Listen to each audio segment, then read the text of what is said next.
Save the Semantics, episode 321. It is June 9th, 2025. My name is Myro. This is the podcast where I ramble on for a bit about some shit. Recording this on a Monday evening, kind of a later evening, but it doesn't really feel like it. I just got back from my trip yesterday. I went to Dublin, and I had a great time out there. It was I feel like the city, and I think like the country in general kind of has like a similar feel. Well, very different, obviously, culturally, and just, obviously like the aesthetics of everything. But in terms of the age of things, it feels very akin to like Rome, or just kind of like Italy, because you have this, major city that has, some surrounding pieces of just old world kind of stuff. We didn't get the chance to like explore a ton outside of the city, but I do feel that, we got like a good sense of the happenings of kind of the city center and that kind of thing. So it was really cool. I think Ireland in general, I think, would be somewhere that I'd be down to visit again sometime. But I thought this was a cool introduction. Very very cool city, and very very kind people as well. I don't think I can't even recall really like a bad interaction that I had. I thought everybody was really, whoever it was I interacted with were all very just warm, kind people. So I thought that's a huge plus. So really had a really nice time out there. While I was over there, I didn't have the chance to really delve into a ton of basketball stuff, obviously. Luckily for me, the finals like just started, like right kind of like in the middle of the week last week. So I was able to like watch the game one highlights, which ended in a very dramatic fashion. And then yesterday's game two, didn't seem all that interesting because it was ultimately kind of a blowout in from the Thunder. So I didn't really miss out too much, I think. So now that the series is going back to Indiana on Wednesday for game three, I think that's when it's going to really be it's really going to tell us like the direction of this series. If the Thunder have like a very strong control from the get-go in this game, I think that it's going to probably kind of dictate the outcome of the rest of the series. Like if they win in convincing fashion, I feel like it's kind of, I don't know, it's going to be a little hard for me to envision the Pacers making it a series, right? Like, is this going to be like a 2023 situation, or rather 2022, Nuggets situation where, no, it was 2023, excuse me. 2023 Nuggets situation where Miami won one of the first two games, went back, and it just wasn't that much of a series moving on forward? Or are we going to get more of a competitive series with, I do think that the Indiana crowd especially has quite a bit of influence on their success. Like, although the Pacers have not done particularly well at home, I still think that the home crowd is going to be a factor in this series. So I'm hoping that it's going to be more competitive. I'm hoping that it's going to be more competitive than game two. But with this team, they're so unpredictable that I think that sort of element of just that unpredictability, and the fact that they have the depth to, like on paper they do have some layer of depth to counter OKC, but It's going to be hard, right? Like it might just be the case where the team with the best player kind of wins it out. You know what I mean? And just the better team in general too, right? But SGA has had he's been averaging what like 35 a game this series so far. You know, obviously it's just been 2 games, but that's not significant. So I think that if he's able to continue producing at that level, I think it's going to be tough for Indiana to be able to counter that, unless like the other supporting cast are not able to kind of, you know, provide kind of supplemental support to for SGA. But like if you're just like box score watching, like the Indiana's box score from game 1 to game 2 are pretty similar in terms of like there's just like multiple players that are in double digits from, you know, both the starters and the bench, right? I think it's more so the fact that the defensive measures that the Thunder took were a lot more significant this time around. And then on top of that, you got, you know, better contributions from players like Alex Caruso and Jalen Williams and that kind of thing that helped kind of, you know, bump the Thunder up and really push them forward in game 2. So I'm curious to see if that level of support from the other players on the Thunder are going to be enough to sustain, right? Because like while Jalen Williams has been really good throughout these playoffs, he's had moments where he's kind of faltered and hasn't been, you know, he hasn't been necessarily the most consistent game to game, right? Like he has really good games in, you know, some series, but there are times where he just kind of fades away into the background, and that's like a whole, you know, that's been a whole talking point over the course of these playoffs, and he has risen to the occasion. Because, you know, they've ultimately, you know, they've ultimately gotten to the finals with his support. But I do think that that is going to continue to be a discussion point as long as the Thunder fail to, I don't know, I guess, you know, fail to win, you know, certain matchups and that kind of thing. So I do think that there is still kind of that cause for, you know, minor concern, I would say. I do think the Thunder are good enough to where they don't necessarily need to have, you know, certain players like, you know, put in like an additional like 30 points alongside SGA. But I do think that it does create, you know, additional separation for when the Thunder or when the Pacers like are sort of like inevitably come back from like a 15-point lead, right?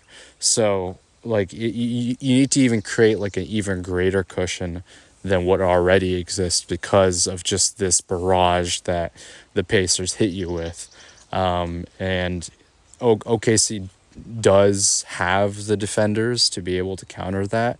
They do have the individual and the team defense to stop the Pacers, but you never know. Like that machine, whatever, you know, whatever the system they have going, it's worked incredibly well up to this point. And I think that it until we really see, I do think OKC are going to find a way to counter that, and are going to find a way to kind of put a stop to that because they just have the personnel to do it. But I do think that the Pacers offense and just their way of kind of divvying up the responsibility between their players. And then also there hasn't been in this series, like the game 1 kind of win was their now sort of patented kind of miracle victories amidst all of the other miracle victories they've had over the course of these playoffs. But Halliburton has not had a good game this series, right? Like he had the game-winning shot in game 1, but it didn't really look like he had, you know, his effectiveness in game 2 was a lot, or ineffectiveness rather, in game 2 was a lot more apparent this time around, because he just wasn't to the same level of like facilitating and you know, scoring. Like, you know, he scored what, like 14, I think, both games, or something, or maybe he scored like I need to double check, but it wasn't like a 20 point, you know, uh, 20 point game from him, and he's yet to have. I think he may be due for a bigger game because his team needs it, right? I think that's kind of like it's entirely possible that you could kind of work your way through and just grind it out by having like 6 7 players in double figures, but I think you do need to have your best player kind of provide the scoring output that is needed to push this put their team on top, right? Like in kind of the games that he has had these kind of historic, box scores where he had like, like a 30 point triple double against the Knicks with no turnovers. Like that type of effort, I think, is sort of needed on his end in order for them to be propelled to just win and be the better team. But I think that there needs to be kind of more of that from his end, especially against this Thunder team, who I think they just do such a good job like neutralizing certain aspects of a team's offense. But we'll see. We'll see how the Pacers respond. I think it's going to be a huge game. It is going to be a huge game. It's going to be incredibly important, right? I think it's either. I feel either game 3 or 4 is going to really dictate the direction of this series. Like, if the Thunder kind of win in like a dominant fashion, I think that kind of spells what it's going to look like for the rest of this series. And I would feel a lot more confident just kind of proclaiming that the Thunder have this one in the bag. You know what I mean? Like, this just might be kind of it. I don't remember if I gave like a number for the amount of gamers it's going to take. I think I either said Thunder in 5 or 6. I'm still feel good about that prediction. Or did I even make? I don't even know. I have to go back and listen. But whatever, it's a little loosey goosey to like, say either or. But I feel good about the Thunder in either 5 or 6.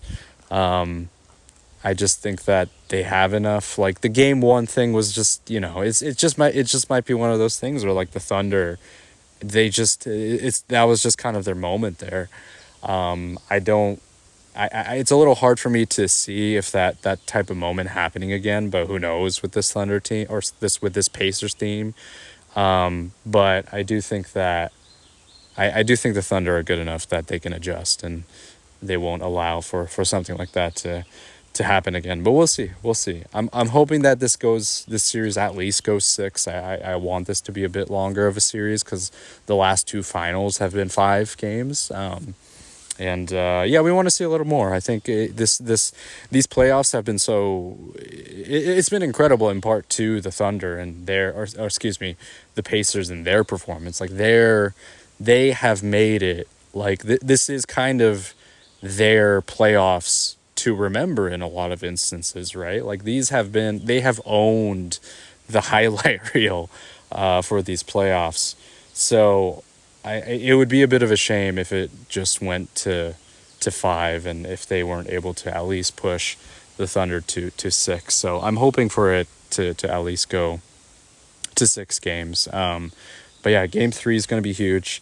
I think the Thunder will prevail. I think that this will kind of be the game where they sort of put their foot down and, they did that in game 2 and sort of set their presence, but I think that they'll win in, not like in a dominant fashion, but in a convincing fashion, at least like a 10-point lead or something like that. I just think they're that good. I was surprised at the 7-game series from Denver, right? Like that. I mean, that tells more about like Denver as opposed to like the Thunder necessarily, just because they have Jokic and they just had kind of like if they had any semblance of a bench, I think that could have been a lot more of an exciting game 7. But I mean, like you had Aaron Gordon playing on a on an what was it, Was it an ACL? I don't remember exactly. But he was playing on one leg. Michael Porter Jr. was playing on one arm, like, and then Jamal Murray was kind of banged up too. So it's just like, I don't know, like they just, it was kind of, honestly, it was kind of a miracle that they made it even a series to begin with. But that kind of really gives a lot of credence to how incredible of a player Nikola Jokic is, right? So yeah, I think yeah, again, hoping that this finals extends for a bit longer. I'm hoping for like a Pacers. I'm hoping the Pacers win this one actually, because then you got like a real series. I really, if they lose this one, it's gonna be. I don't know. I feel like it's gonna be a little bit more of like a telltale sign that I think this is gonna be the Thunder's series in a bag. But hoping for a Pacers win. I while I was flying, I tried to play a little bit of I did get back into kind of Xenoblade X a little bit, but I really didn't make like a ton of progress there. And I mostly just played Rogue Legacy 2.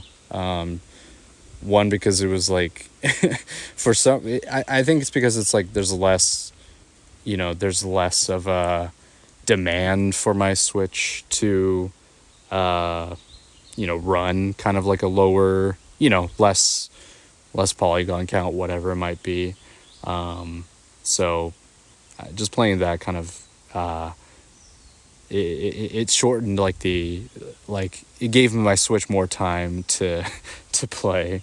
So I mostly played that, and I also kind of played a little bit of like Monster Train and Slay the Spire and that kind of thing. They're kind of the typical things that I've been playing. But I've been sort of there's been I've had this kind of want to go back and play some games. That's been something that I've been kind of thinking about, right? I've mentioned this, in the past before, where I prefer to, at least at this point kind of in my life, I prefer to just try new games and experiences and that kind of thing, just because I value like the time and that kind of thing. And I mean, there's just so many games out there that I would like to play. And I'm just kind of just like trying to figure out like what I want to sort of prioritize my time with. But I do want to go back and replay some of the games that I played when I was younger, going back and playing some older Final Fantasy games that I played. Like Final Fantasy 9 is, one of my favorite games, and I've been kind of meaning to replay that at some time, but it's just, again, it's just like a time commitment thing. I don't know, like it's like, do I really want to go back and replay like a game that's going to probably take me like 40-50 hours to complete right now? I don't know if I really want to do that necessarily. So it's just kind of, but it has been something that I've been thinking about, because I do like think about with like certain mediums and certain things where it was sort of like a part of my childhood and stuff like that. I am curious about kind of revisiting those things and thinking about them a little bit more critically, and thinking about like,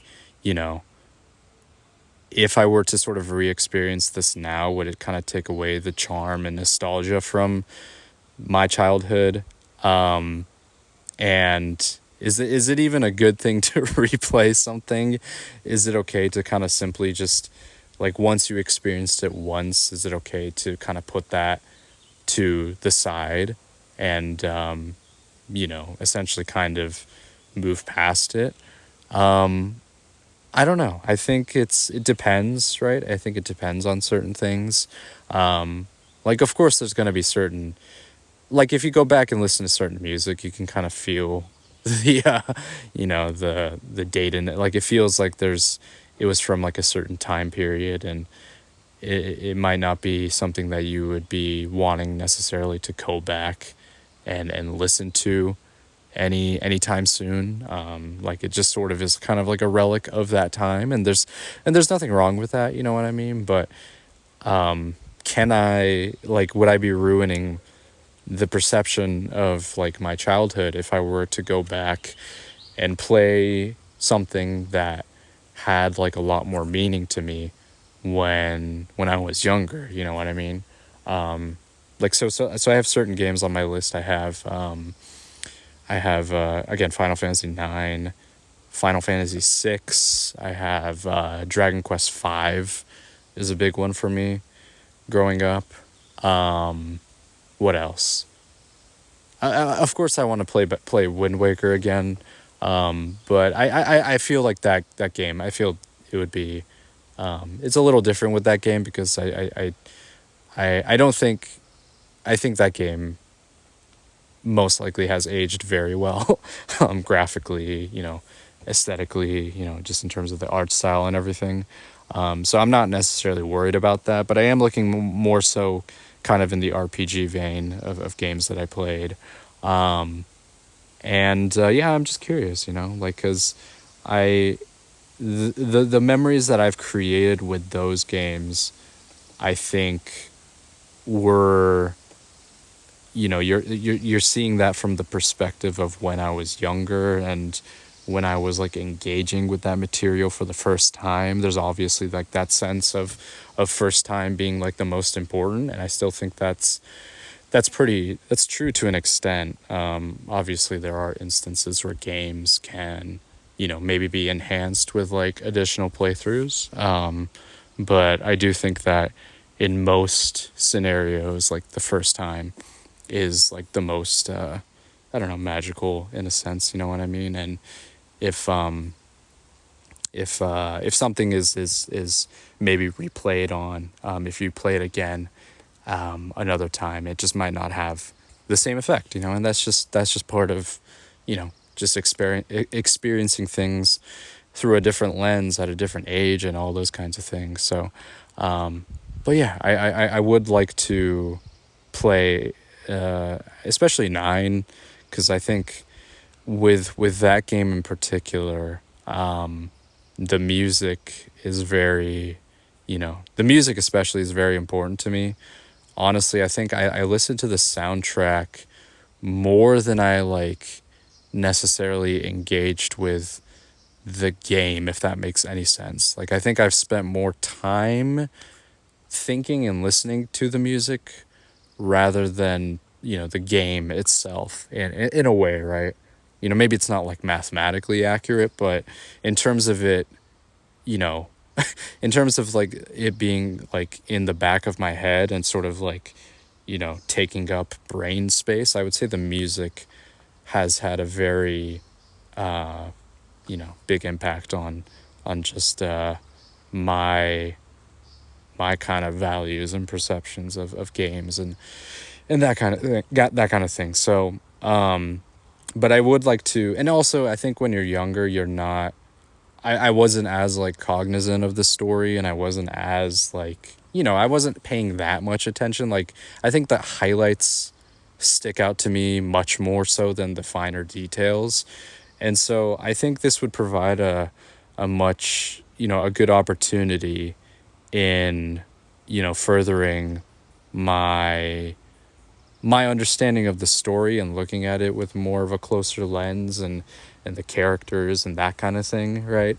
Like the main story and concepts and that kind of thing, I understood, and the general themes and the general feelings, I think I had a decent grasp on. But in terms of like, what happened, like, it's like, who is Zidane? Like, why is this such like a, like, why does he have this moment later in the game, where he has to like call out to his friends for support? Like, why did that happen?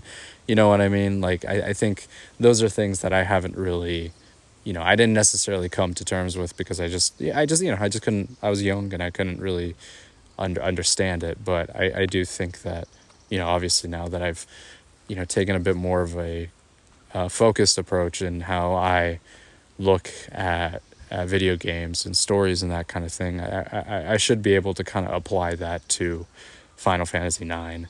as well. So I think that is something that I would like to do, and I think the story in 9 is kind of perfect for that kind of thing, where I can kind of view it in a much more, in a much more nuanced lens because of the characters that are included, and just like, characters like Vivi especially, who I think have this incredible presence in the game, but also, has kind of had this widespread appeal to so many people. And I do think that he is one of my favorite characters in the game. And while I think I have like I had like a fairly, I think, good understanding of his character, and like the kind of the tragedy of his character. I think that is something that's worth re-exploring again. You know what I mean? I think it's important to kind of look at that with the lens and kind of the perspective that I do now, and think about it a little bit more deeply, as opposed to kind of just accepting it for what it is, like accepting him as like a tragic character when there's more than that. You know what I mean? Like, it's not necessarily just like a sad story shouldn't just be like a sad story. Like, I think there should be more layers to that. I think it should be examined, like, while something could potentially be like a tragic situation, that doesn't mean that you can't take away something from that you can't take away some like beauty from it. You know what I mean? And I think that's kind of like what I've I've learned to really appreciate about the games that I love. You know what I mean? So I want to, yeah, I want to be able to kind of do that, and kind of reflect on those things a little more, and reflect on why maybe I connected with these games, and why I enjoyed them so much when I was younger, and why I'm able to enjoy these things now in just like a different kind of setting and era, and that sort of thing too. And I think it's also worth examining, you know, how, like, I think it's worth examining things that, you consumed as a kid, and think about like whether it was maybe effective or not in teaching lessons, whether it was like effective in, presenting more complex issues and topics, in a way that isn't necessarily like dumbed down for kids. You know what I mean? Like, while I guess you could, I think there's like this kind of sense, maybe, and I still feel like maybe there's like a bit of a, at least within like kind of popular media, like people, like film kind of critics, I would say, kind of fit into this camp of like where video games are not, there's a certain camp where I think people don't look at video games as art.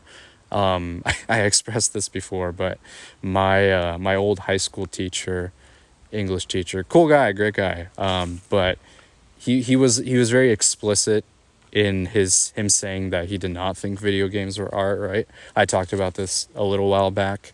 I understood where he was coming from, because I think he was much more looking at like popular video game media, like a Call of Duty, or like maybe a Grand Theft Auto, and looking at that, and prescribing that just like, how could you look at something like that and distinguish that as art in comparison to something like, something like literature and that kind of thing. And I totally get that. I totally understand that perspective. But I think that, you know, with like video games, obviously, I think this kind of consensus has been, kind of breached for the most part. I think it's been pretty much kind of like, I don't know, not entirely, obviously. I think that sentiment still largely exists, but I do think that, with like games nowadays, I think there is more of this kind of feeling and more of this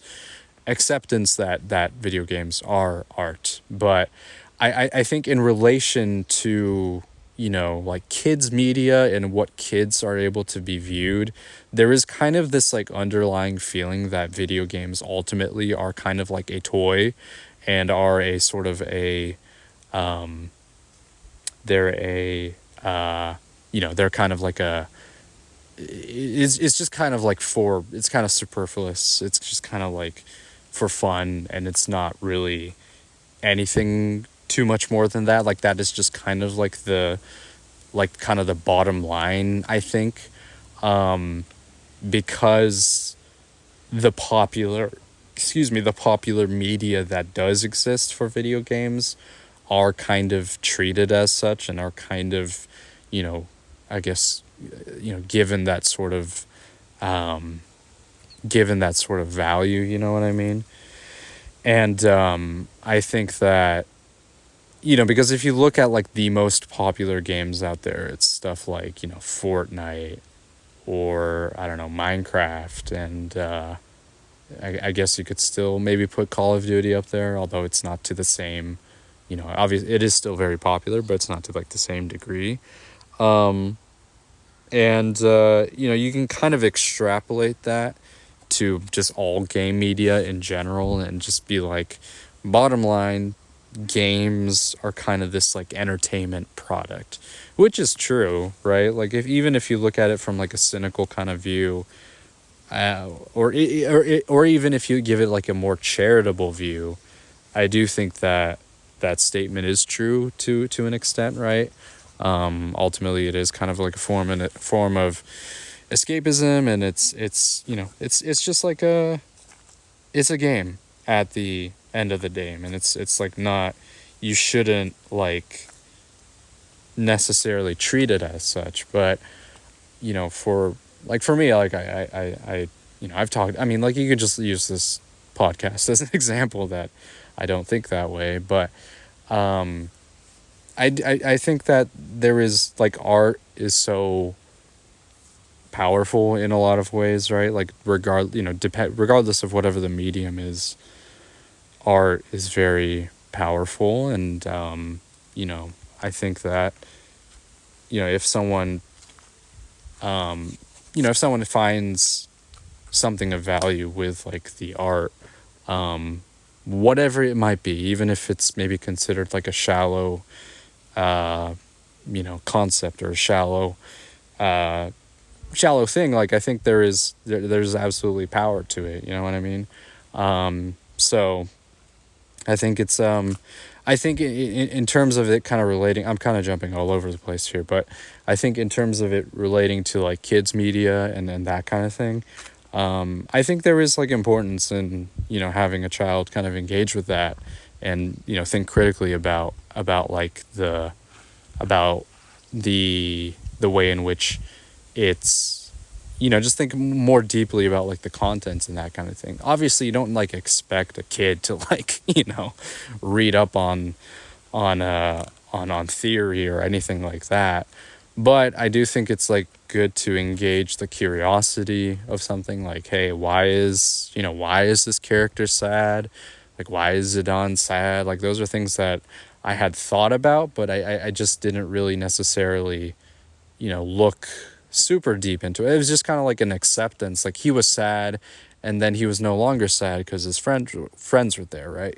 But it's important to think about like, why was he sad in the first place? Like, why did he have this moment of why did he have kind of his like the pitfall of his character arc, and how was he able to kind of come out of that? And I think those are kinds of things that are worth discussing. And I'm glad that I was exposed to it when I was younger. You know what I mean? I'm very happy that it was kind of shown that at an earlier age, because that obviously developed into my appreciation and love for the kind of the genre and the media, that medium that I have now. But I think that it's good to just have some more of those kinds of things. I think it's easy to fully dumb down certain things for kids, right? Man, I can't even imagine like what like just like the the world of content for kids is just such a, I don't know, just kind of like a nightmare kind of thing. Like I can't even imagine what it is. Um, but I hope that there is kind of like some hope that some of that is good.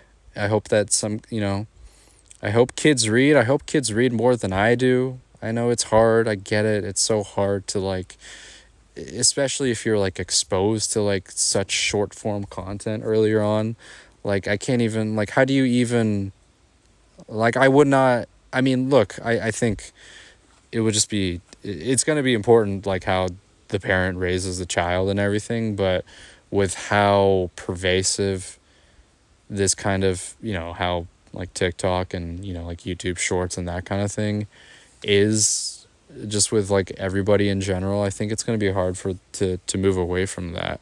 But I do think it's good to try to reintroduce different kinds of things back into our lives, especially with like kids and stuff, right? For kids to be able to kind of think more critically and be a bit more like, I don't know, just don't accept things as face value if possible, right? Just learn to be curious, and not just accept things as is. I think is very important. And yeah, I don't know, like if I ever have kids, I like, I don't even know, man. Like, are there, like, what can you, like, what can you even do as an adult nowadays, man? Like it's gotta be so hard. You just gotta like try to, I do think it's gotta be like one of those things where you give your kid like a flip phone or some shit until they're like 10 or something, probably even more than that. Like I didn't have, I mean, this was, obviously different times and everything, but I didn't have like I had like an iPod touch when I was like 13, 12 or 13, but I didn't get like an iPhone until like, much later in high school. So I just, like, you got to do that. Like, you can't, it's just way too much. Like, it's just too much exposure to things, you know what I mean? Like, I think it's good to have some level of like censorship, I think, for children. Anyways, I don't know, that's got to be like a much more of a fully discussed topic, I think. I'm sure that this is like a concern for a lot of parents alike. But it's just made me more just kind of curious about it. Like, I get it, it's hard to like, I was at the airport and I was just kind of chill. I was eating Panda Express for lunch, and I remember I was seeing like like it was just like very typical, just like a kid. You got to calm them down, just put them in front of like an iPad and shit. And I get it, like it works. Like if you want to shut up your kid, I get it. Like if you want them to just like be quiet and stuff, like like I get it, but also I just can't. I don't know, right? It's like, oh, maybe like, it's kind of ironic, isn't it? Like you're like thankful that like a kid isn't screaming and crying and stuff in the airport, like, and there's sort of like this easier way to kind of like melt their brain so they don't like, they don't cause like a distraction. I totally get that, but it's also like, I don't know. What can you do? What can you do? I don't know. It's got to be tough. Anyways, yeah, I just yeah, I've been thinking of just replaying certain things. I don't know if I have necessarily the time to do it, but I would like to do that sometime, especially Final Fantasy IX. That's been kind of on my list of games, especially. Like, I don't have like a ton of games that I necessarily need to replay, but that is definitely one of them that I would like to revisit, because I do think there are some topics there that are worth discussing now that I've taken a much more just kind of critical approach and focus to game stories and characters and all that stuff. So I would like to do that with Final Fantasy IX. So yeah, just wanted to kind of hop on after my trip and just kind of catch up on some stuff. Again, finals resume on Wednesday, so I don't know. I'll see if I if there's anything worth discussing tomorrow. Oh yeah, Switch 2 got released. I guess one final thing to add. Yeah, Switch 2 released, and It looks to be pretty successful. It also looks to be in stock as well. So it's like, okay, maybe if I am considering getting it sometime in the more near future, which I'm still kind of holding off against right now, that is a possibility for me. So I'm feeling less what is it? Less dissuaded by the fact that there might not be stock. Obviously, things can change, but if I really wanted to get my hands on one, it sounds like I can. So that's good news. I've been kind of I've been sort of you know I guess like sifting through some of the discussions around like Mario Kart World. For the most part, it seems to be like a good game, a good like Mario Kart game and everything like that. But I am seeing some discussion and some sentiment that the price tag is not like, the game is not reflective of that $80 price tag. And I am, yeah, I don't know. It's just not like I've never been. Mario Kart is really fun. Like I've had fun with like 8 and stuff here and there, but it is not gonna be the reason for me to get the system. There's got to be a little bit more than that. I feel like actual, other games that, like, they haven't really like announced, like they did announce Bravely Default, the remake, but I'm not super interested in that game. There hasn't really been like, the RPG or the game for me that I would want to like get the system for, right? So I'm kind of holding off on, again, there's multiple reasons why I'm holding off for now, but there hasn't really necessarily been something that's like hooked me and made me want to go, yeah, it's time, right? I've talked about this in length, but I would like to get like a Switch upgrade. Absolutely. Like I've had my original Switch for quite a long time now. And I do have this kind of desire to try to get the new thing. But I do think it's worth practicing some patience, a little bit more patience, right? Like it's here now. Like I don't need to rush. I don't necessarily need to rush and jump the gun to try and get it. So yeah, I'm probably gonna just continue holding off and enjoy what I have. And also like just another thing is just like I even if I do get like the newest thing, it's like, okay, I think it's kind of the same argument that can be made.